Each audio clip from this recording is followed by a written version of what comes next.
हमारे आसपास ऐसे हजारों लोग हैं जो बिना ये जाने कि हमारे जीने का मकसद क्या है, बस अपना समय काट रहे हैं। शायद हम भी उनमें से एक ही हों। कहते हैं कि बहुत कुछ अच्छे कर्मों से इंसान के रूप में जन्म मिलता है और इस जन्म में और अच्छे कर्म करने चाहिए ताकि जन्म और मृत्यु का ये साइकिल टूट जाए और हम भगवान के चरणों में समा जाएं। लेकिन हम में से कितने लोग इस बात को समझ पाते हैं और समझकर अपनी लाइफ को सफल कर पाते हैं? ऐसे लोग गिनती के होंगे। बाकी सब बस आंखों पर भ्रम की पट्टी बांधे हुए एक भीड़ का हिस्सा बनकर चल रहे हैं, जिन्हें नहीं पता कि उनकी मंजिल कहां है। अगर किसी छोटे बच्चे से पूछा जाए कि उसे लाइफ में क्या करना है, तो उसके पास कम से कम 2 ऑप्शन होते हैं, जो कि जाहिर है या तो उसके पेरेंट्स की पसंद के होते हैं या उसके किसी फेवरेट कैरेक्टर का प्रोफेशन होते हैं। काफी बड़ा होने के बाद उसकी अपनी एक सोच बनती है और फिर वो एक्चुअली डिसाइड करता है कि उसे क्या करना है। बहुत सारे केसेस में सारी जिंदगी समझ नहीं आता कि क्या करना चाहिए। ये तो दुनिया के साथ चलने की बात है।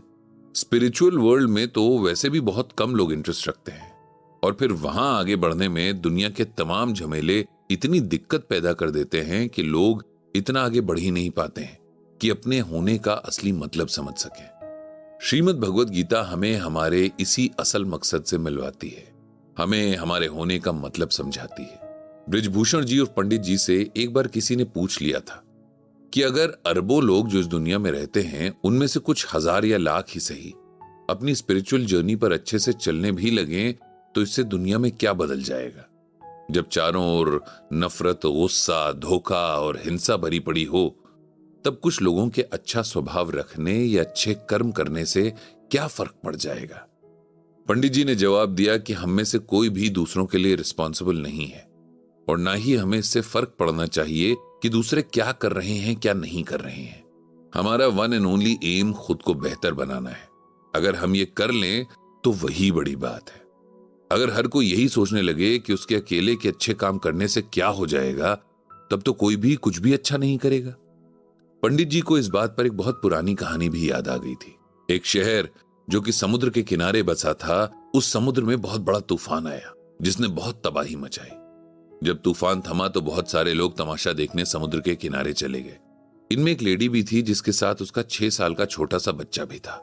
बच्चे ने देखा कि तूफान की वजह से बहुत सारी मछलियां समुद्र से बाहर आ गई थी और बहुत कम पानी में होने की वजह से छटपटा रही थी। बच्चे से ये देखा नहीं गया और उसने एक मछली उठाई और समुद्र में वापस फेंक दी। फिर उसने दूसरी मछली उठाई, उसे भी वापस पानी में फेंक दिया।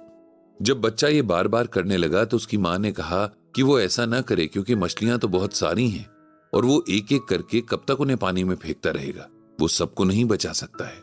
ये सुनकर बच्चा बोला कि सबको बचाने के बारे में सोच भी नहीं रहा है, वो तो सिर्फ उस मछली के बारे में सोच रहा है जो इस वक्त उसके हाथ में है, क्योंकि वो कम से कम एक मछली तो बचा ही सकता है। बच्चे की बात सुनकर उसकी मां और आसपास खड़े लोग बहुत इंप्रेस हुए और सबने मछलियों को वापस पानी में फेंकना शुरू कर दिया। इस कहानी को पंडित जी अक्सर अपने गीता ज्ञान सेशन में सुनाते रहते हैं, क्योंकि ये छोटी सी कहानी हमें एक बहुत बड़ी बात सिखा देती है।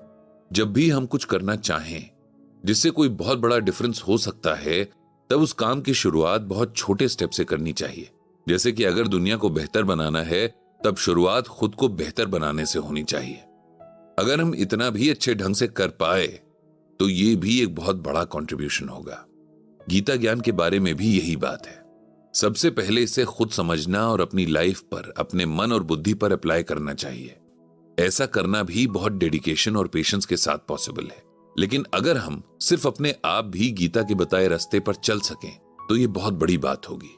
पंडित जी से बहुत लोग, खासकर उनके करीबी लोग, पूछते हैं कि उन्हें तो गीता का इतना ज्ञान है और अब तो उनका लाइफस्टाइल गीता ज्ञान को जानने और समझने के लिए एक परफेक्ट एग्जाम्पल बन चुका है। फिर क्यों नहीं उनकी वाइफ, बच्चे और उनकी फैमिलीज भी गीता ज्ञान के हिसाब से जीते हैं? इस पर पंडित जी कहते हैं कि मेरी अंतरात्मा ने मुझे गीता ज्ञान की तरफ जाने को कहा। अगर कोई मेरे साथ जबरदस्ती करता तो मैं शायद कभी उसमें इतना इंटरेस्ट नहीं लेता। मेरी फैमिली आपस में कनेक्टेड जरूर है, लेकिन मैंने ये भी गीता से ही सीखा है कि हर आत्मा इंडिविजुअल है। चाहे माँ और बच्चे का कितना भी क्लोज रिश्ता क्यों ना हो, दोनों की आत्माओं के संस्कार बिल्कुल अलग अलग होंगे।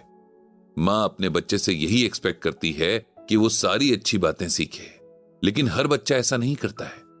ऐसे में दोष मां का नहीं माना जाना चाहिए। दोष तो बच्चे का भी नहीं है, क्योंकि उसके शरीर को चलाने वाली आत्मा पर बहुत कुछ डिपेंड करता है। पंडित जी कहते हैं कि गीता ज्ञान हमें यही तो सिखाता है कि जो भी रिश्ते नाते हमें बाहर से दिखते हैं वो बस शरीर तक लिमिटेड हैं। इसीलिए हमें शरीर और आत्मा को अलग रखकर देखना आना चाहिए। गीता में भगवान श्री कृष्ण ने कहा है कि न त्वेवाहम जातु नासम न त्वम नेमे जनाधिपाः न चैव न भविष्यामः सर्वे वयमतः परम। यहां भगवान श्री कृष्ण अर्जुन को कहते हैं कि ऐसा कभी नहीं हुआ कि मैं किसी भी समय में नहीं था, या तू नहीं था, अथवा ये समस्त राजा नहीं थे, और न ही ऐसा होगा कि भविष्य में हम सब नहीं रहेंगे। इसे सिंपल वर्ड्स में इस तरह समझना चाहिए कि भगवान ने कहा है अगर हम शरीर और जीवात्मा के रिलेशन को समझ जाएं तो हम कभी भी मृत्यु यानी डेथ का दुख नहीं करेंगे।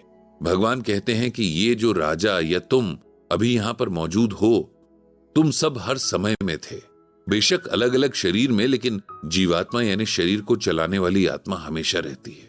यहां भगवान आत्मा और शरीर के फर्क को समझाते हुए कहते हैं कि ये आत्मा न कभी जन्म लेती है और न कभी मरती है। ये जन्म और मृत्यु से परे नित्य निरंतर रहने वाली शाश्वत यानी कि कभी न खत्म होने वाली है। शरीर के मर जाने पर भी ये नहीं मरती। इसीलिए हमें अपने शरीर के साथ साथ अपनी आत्मा का भी ख्याल रखना चाहिए। जैसे शरीर को हेल्दी बनाने के लिए हम अच्छा खाते पीते हैं, वैसे ही आत्मा को नरिशमेंट भगवान की भक्ति करने और उनके बताए रास्ते पर चलने से मिलती है। जब हम इन दो बातों को समझ जाते हैं तब हम सही रास्ते पर चलते हैं। बाकी लोगों को यही बात समझा सकते हैं, लेकिन उन्हें इसे मानने के लिए मजबूर नहीं कर सकते हैं। हमारी लाइफ का सही मतलब दुनिया को दिखाने के लिए कुछ बनने में नहीं है, बल्कि एक अच्छा इंसान बनने में है। पंडित जी ने भगवान श्री कृष्ण से सबको सद्बुद्धि देने की प्रार्थना की।